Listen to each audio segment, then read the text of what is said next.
sorcellerie. Ceux qui prient pour que leur ennemi meure, c'est de l'initiation. Et dans des milieux évangéliques, on va prier que les sorciers meurent. Ce sorcier qui est assis sur mon miracle. Moi, je ne sais pas d'où vient cette doctrine. Sorcier peut s'asseoir quand il réfléchit. Mon miracle est dans la main de qui? Et quelqu'un assis sur mon miracle, c'est qu'il est assis sur la main de qui? D'où tirer cette doctrine de démon là? Un démon peut s'asseoir, moi, sur mon miracle? Non, il faut être intelligent. Le temps du miracle là peut-être n'est pas encore arrivé. Où Dieu lui-même est en train de m'éprouver pour connaître. Je vais vous montrer 7 choses pour lesquelles Dieu nous éprouve. Qu'est-ce que Dieu cherche derrière cette épreuve difficile? Vous voyez, quand tu n'es pas mature, tu n'es pas spirituel, tu n'es pas mûr. On peut être pasteur sans être mûr. On peut être ancien diacre sans être mûr. Mais regarde, plus tu mûris, plus tu comprends qu'en vérité, aucun démon ne peut s'asseoir sur mon miracle. Il peut s'opposer, attaquer. Il ne peut pas s'asseoir sur mon miracle. Parce que mon miracle met dans la main du Seigneur. Quand le temps de Dieu sonne, qui est assis? Toi, tu peux t'asseoir là.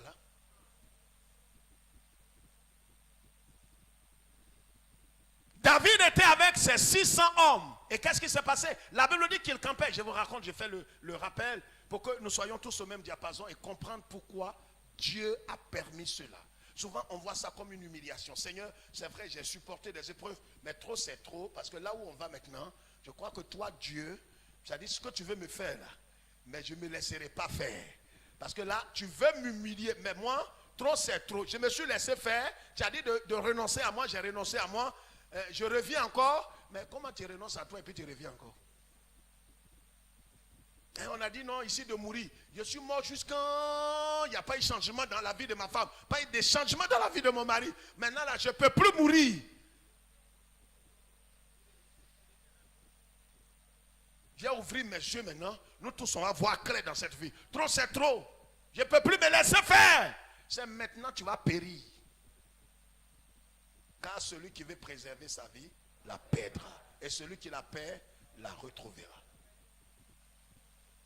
Il n'y a pas de trop, c'est trop. David, confirmé dans son appel, confirmé dans sa destinée prophétique, Dieu le bénit, le confirme, le met au large. Mais qu'est-ce qui va se passer? C'est là qu'on va comprendre. Dieu voulait voir la pensée de David. La Bible dit dans 2 Chroniques chapitre 16, le verset 9, que l'Éternel Dieu promène ses regards sur terre et il ne soutient que ceux dont le cœur est tout entier à lui. Dieu voulait éprouver David pour savoir si réellement David a tout son cœur, son appui sur l'Éternel. Regarde, Dieu va t'éprouver à un certain niveau. Ce ne sera pas la seule épreuve. Il va t'éprouver de façon étendue, de façon profonde, de façon dure. Pour voir. Vous voyez, les épreuves du BEPC en Côte d'Ivoire diffèrent des épreuves du baccalauréat. Les épreuves du baccalauréat diffèrent de la licence aussi de la maîtrise aussi du doctorat et de l'agrégation. C'est pourquoi, vous voyez, là où nous sommes assis, nous ne sommes pas tous au même palier. On est sûr, c'est comme les moutons qui marchent ensemble, ils n'ont pas le même prix et la même valeur. Ils sont tous moutons, mais ils n'ont pas le même prix.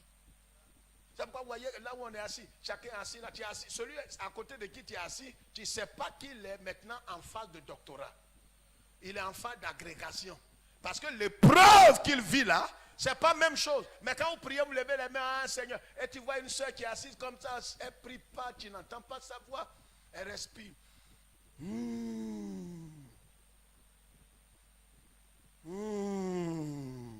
Dis ma soeur, quand on dit de prier, il faut prier. Tu me distrais trop. Laisse-la. Vous ne passez pas même examen. Il y a des soeurs, dimanche, même les réunions du soir, tu la vois, elle est concentrée, elle est arrêtée. On dit prie. Elle est arrêtée. Elle a les yeux à gare. Tu passes ta main devant. Ça va, ma soeur? Ça va? Il faut prier, ma soeur. Il faut prier. Il ne faut pas te laisser distraire. Vous n'avez pas les mêmes tests. Et souvent, il y a des gens qui sont zélés d'un zèle amer. La sœur que tu vois, vous n'êtes pas au même diapason. Passez pas même test. Passez pas même test. Toi, tu es rassasié. Tu as l'argent. Et tu attends une entrée d'argent de 2 millions. Tu as déjà 1 million. Celle qui a arrêté à côté de toi, elle s'est mariée. Mais son mari, c'est un tocard. Il est dehors. Il a enceinté la bonne. On n'avait pas le même problème. Toi, tu pries, ah Seigneur mon Dieu, tu es le Dieu vivant. Je ne sais pas qui est comme toi, Seigneur. Je ne sais pas qui est comme toi, Seigneur. Je ne sais pas qui est comme toi, Seigneur. Celle qui est assise là, qui a arrêté là, elle sait qui est le Seigneur. Mais elle se demande si le Seigneur, il joue à elle son cœur. Ce que tu dis là, elle a dépassé ça. Ça, c'est CM2. Elle a dépassé ça. Il n'y a pas là quelqu'un ce soir. C'est pas même degré. C'est pourquoi, regarde, même quand on prie, vous voyez des frères, c'est pas qu'ils les disent. Les techniques de prière, ils maîtrisent ça. Tu vois des gens, tu es en train de prier, il est arrêté comme ça. Et regarde tout le monde. Toi, dans ton papatoya, tu vas toucher les passages. Le frère là, il est distrait. La seule en prie depuis, elle ne prie pas. Il sait, ça commence à, mais il ne faut pas, elle va voler quelque chose. Elle ne vole pas. C'est ce qui est arrivé à la maman de Samuel. Elle était assise comme ça. Et sa tête était comme ça. C'est pourquoi le sacrificateur est venu pour dire, madame, vous me voyez, vous me voyez, vous me voyez. Ouais, lève la tête. C'est quoi tu fais comme ça depuis la veille a commencé là? On ne boit pas ici. Les dirigeants prient, ta tête est comme ça, ta tête est comme ça. C'est quoi tu as? On ne boit pas ici. Si tu as bu, va dehors. Comment le pasteur n'avait pas le discernement? Regarde, ton problème même, Dieu peut empêcher au pasteur de savoir ça. Parce qu'il veut se glorifier. Personne n'interviendra. Lui-même, il veut régler ça. Le sacrificateur, quand il a fini de parler, la femme lui a dit, pasteur, je n'ai pas bu. Il y a un bon. Donc c'est quoi tu as? C'est mon problème là. C'est mon mari qui est là-bas, El Canada. Ça fait plus de 20 ans. Je suis marié, je n'ai pas d'enfant. Ma coépouse là, elle me traîne dans la boue. Mon cœur est brisé. Je dis, ah, ça va. Mais quand c'est comme ça, parler, mais c'est pas tout on parle. C'est pourquoi, vous voyez, quand tu viens dans la présence de Dieu et que tu vois quelqu'un peut-être souriant, qui est en train de bénir Dieu, chanter Dieu, tu te dis dans ton cœur, voilà ton péché. Quand je vois les gens, on dirait, les gens n'ont pas de fardeau ici. Hein? Ça danse. Ils n'ont pas de soucis. Hein?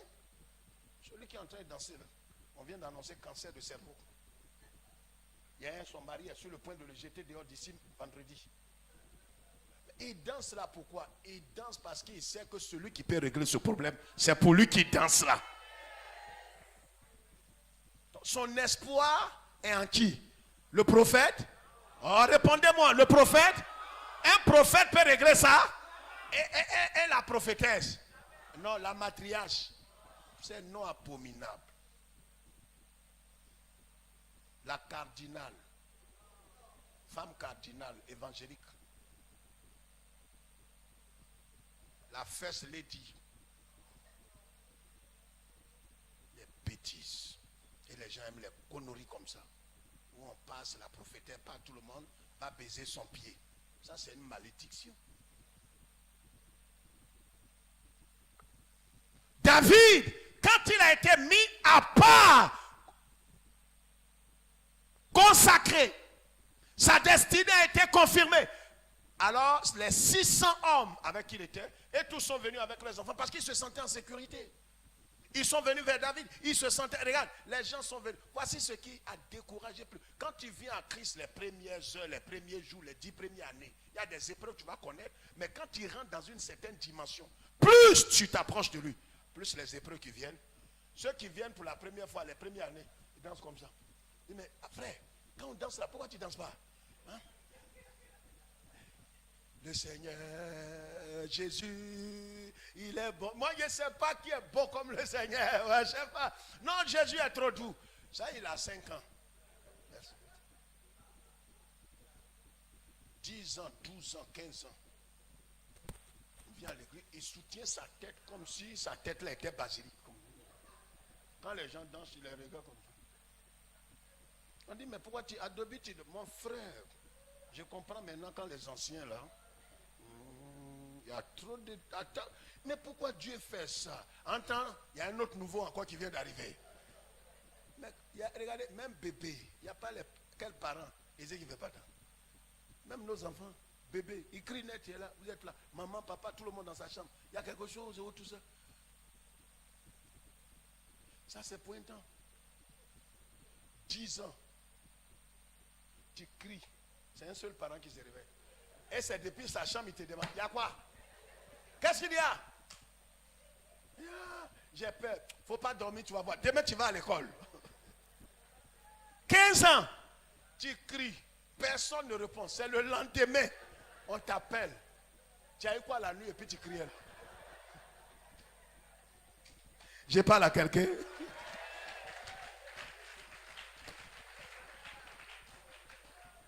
« 25 ans.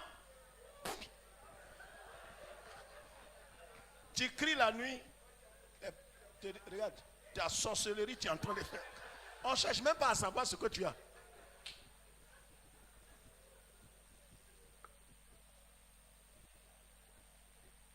Tu dis des choses sérieuses que non, il y a un furon sur mes fesses. Non, furon. Mais furon qui essaie de maîtriser ça. Quand furon vient comme ça, moi, trois furons que tu es venu sur mes fesses. Je sais de quoi je parle. Furon n'a jamais bougé ses fesses. Mais il dit cela pour dire. Mais c'est un bébé. Tout le monde est asexuel comme ça.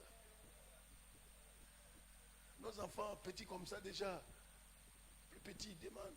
Le soir comme ça, là, allez payer mon yaourt. Allez payer mon yaourt. En cours, on va payer yaourt. Je cours rapidement, mais je le regarde. Même les femmes enceintes. Mariée, tout et tout et tout. Voici, ma femme est enceinte, notre première fille, tout ça. Quand elle s'élève, 19h, 20h. Chérie, tu vas aller chercher banane braisée. 20h. Tu la regardes méchamment pour la décourager. Il faut faire vite. Et puis il faut chercher s'il y a un poisson Apollo là. Braisé, ils n'ont qu'à chauffer ça. L'arrêt qui est au milieu là, j'ai broyé ça. Là où tu es, tout t'énerve. Même elle te dit qu'il faut faire vite. Il ne faut pas toutes les femmes qui... À 18h, les femmes là sont pas. Tu vas chercher banane braisée dans les pougots. Tu vas trouver par la foi. Frère, il y a des épreuves que Dieu met devant toi. Et c'est pas pour te tuer. Il veut t'amener dans une profondeur. Sans test, on ne te donnera pas d'attestation. Tous les amis, les alliés, au fait, je veux dire, les guerriers, les soldats de David étaient venus avec leurs femmes, leurs enfants. Ils étaient en sécurité là. Et des gens sont venus, ils ont kidnappé tous ces hommes, ils sont partis avec eux. 1 Samuel 30 toujours. Qu'est-ce qui s'est passé? David vient, il voit que tous les enfants, leurs femmes et autres ont été emportés. Il a pleuré, il a tout fait. Les gens ont cherché à le lapider. Et qu'est-ce que la Bible dit? La Bible dit en 1 Samuel 30, le verset 8 jusqu'au verset 9, David s'est encouragé. Je veux que tu prennes courage. Un temps viendra où personne ne va t'encourager. Le pasteur peut ne pas t'encourager, mais ça peut passer, il ne t'aime pas. Pas parce qu'il n'a pas le discernement. Mais peut-être Dieu a fermé ses oreilles et son cœur sur ton sujet pour que toi-même, tu te rapproches du Seigneur. Prends courage pour le problème que tu es en train de vivre. Personne ne peut comprendre ta situation que toi-même. Encourage-toi, fortifie-toi, relève-toi et parle à Dieu. Personne ne te comprendra. Même si tu expliques, personne ne comprendra. Regardez par exemple les problèmes de Carrie.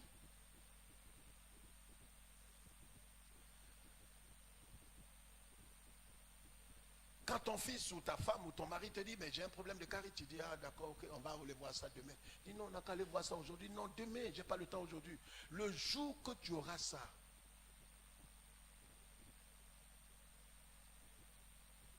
tous ceux qui passent devant toi, c'est comme l'impression qu'ils sont inconscients. Qui ne comprennent pas la douleur que tu vis. Dieu va t'éprouver, mais il t'éprouve pour un but. Il a éprouvé David. Et la Bible dit quand David s'est encouragé, qu'est-ce que David a dit? David a repris courage, il a essuyé ses larmes. Dieu ne t'empêche pas de pleurer. Regarde, quand vous êtes déçu, une situation dramatique arrive dans votre vie, dans votre maison, et que vous pleurez, et que même il vous arrive de dire des insanités, Dieu vous comprend. Demandez pardon, il comprendra. Des gens ont échoué, des gens ont eu des problèmes, ils sont allés jusqu'à maudire Dieu, jeter leur Bible. Je ne comprends pas où est-ce que Dieu existe. Est-ce que toi tu existes? Dieu sait. Il sait que ce que tu dis, ça ne vient pas de ton cœur. Il te comprend. Quand David a fini tout ça, la deuxième chose que nous avons vue, c'est que David est allé vers Dieu, il a consulté Dieu. David était un guerrier, il pouvait poursuivre ces gens qui ont kidnappé ses enfants et ses femmes. Mais il est allé consulter. Regarde, en toute chose, devant l'épreuve qui semble être insupportable et insurmontable, il faut d'abord prendre courage toi-même. Deuxième chose, David a consulté Dieu. Ne compte pas sur ton réseau, ne compte pas sur ton expérience passée, ne compte pas sur tes amis, tes appuis humains. Va vers Dieu pour dire Seigneur, c'est vrai, l'an passé à la même période, j'ai eu une telle situation. Je suis allé vers toi, tu m'as donné une solution. Maintenant, Seigneur, je te demande, est-ce que réellement, je dois poursuivre ces gens? Dieu lui a dit, poursuis-les, et tu vas les trouver, et tu vas récupérer tous ces gens. C'est pareil pour les affaires, je l'ai toujours dit. En matière d'entrepreneuriat, on n'entreprend pas comme ça, parce que tout prospère, tout marche. Avant d'entreprendre, même si tu as vu un frère ou une soeur en train de faire un commerce dans l'église ou autour de toi, dans ton service ou dans ton quartier, demande à Dieu. Ce n'est pas dans tous les aspects que tu vas prospérer si Dieu ne t'a pas parlé. On se lève parce que les choses marchent. Tout le monde, une soeur se lève, je vais à Dubaï. Ah, Dieu merci. Dubaï, il a même le billet à combien? Et c'est quoi on paye là-bas? Est-ce que je peux aller avec toi au prochain voyage?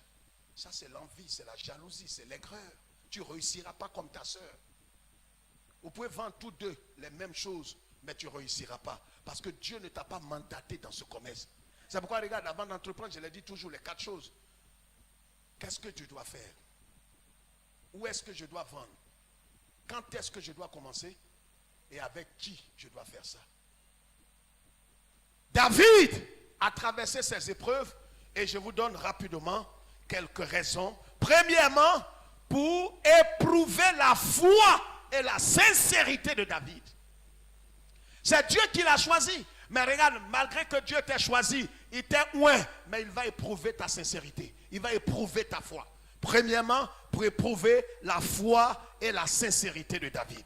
Deuxièmement, pour rapprocher David de lui Dieu. David se croyait peut-être indépendant. Il se croyait invincible, imbattable.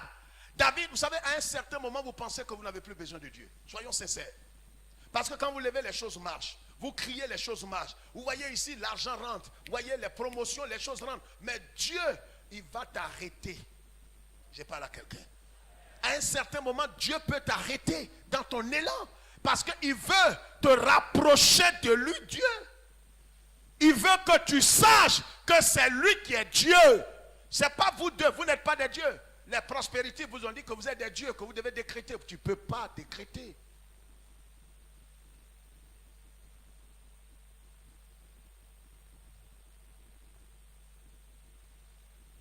Il va t'éprouver durement.